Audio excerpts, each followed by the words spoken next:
Hi, I'm Seamless, and today I have a story for you. This isn't really tutorial related, and I told the story a few times on the stream, on the live stream already, so if you are a stream viewer, then this should be merely a refresher for you.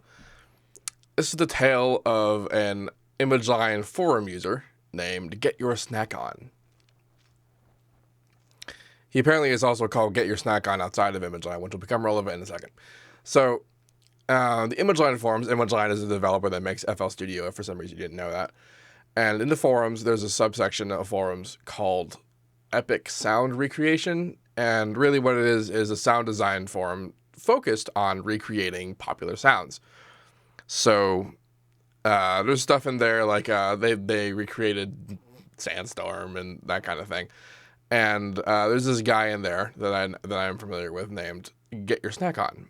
And over the years, he's shown himself through his posts and his replies and stuff to be someone who knows what he's talking about. He knows what he's doing, and he knows things.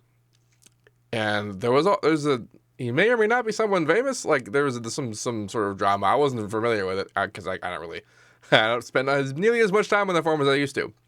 So I am not up to date on the goings-ons. He's there now, so I mean whatever. Anyway, one day, Mr. Snack, he posts a thread that says that he recreated Skrillex's Scary Monsters and Ice Sprites. I'm like, he could have done it. He could have. So then I open up the thread, and there's a zip file which contains all the stuff, and the replies are all like, "Wow, good job, man! You got so close. I can't even believe how good this is. This is so on point." I'm like excited now. I'm like, "Wow, this is good. This guy, he could really do this." This was like 3-ish years ago, so I wasn't even a little as good at doing what I do now as I was back then. And this was something that really stumped me. So, I download it. I'm like ready. I'm ready for this. I opening up. It's loading, and I hit the play button. And I'm going at it so fast, I'm not paying attention to any kind of weird things that are about the project file. And it plays, and it turns out it is not a really high quality, really well made reproduction of Skrillex's Scary Monsters and Ice Sprites. It is, however, a really nice, really on point, surprisingly perfect recreation of Rick Astley's Never Gonna Give You Up. Never gonna let you down, I don't know what this... It was a Rickroll. I got Rickrolled. I got Rickrolled harder than anyone else in history. Like, you might be thinking, well, what are the other guys that opened the project?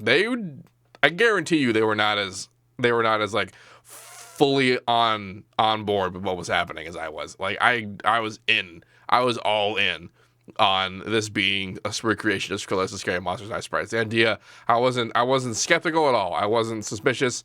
Nothing. I fell for it hard. And, like, it was the most specific, most elaborate, just perfect Rickroll. And I'm going to remember that guy forever because of that. That guy, Mr. Getyoursnackon, named so for the wonderful Amon Tobin track, which if you haven't heard, YouTube, Amon Tobin, Getyoursnackon with spaces. Because his name doesn't have spaces. And, oh my God. Ugh. So... that's the story of Getyoursnackon and how I got trolled harder than I've ever been trolled in my life, and likely will ever be trolled again. I can't even fathom how anything could possibly top that in terms of just raw tonnage of troll. Anyway, if you want to look at that recreation of the Rickroll, if you go to splice / Getyoursnackon, spelled the way you'd expect it to be spelled, it should be there. The reason why this came up is because he showed up at one of the streams in the chat. I saw, it's Getyoursnackon. It's the guy that trolled me harder than the guy himself could have. And everyone was interested in the story. So that's how that happened. But now the rest of you know it too. Anyway, if you have any questions about this, I don't even know what you would want. Probably answers, and I might have them. And as usual, have a nice day.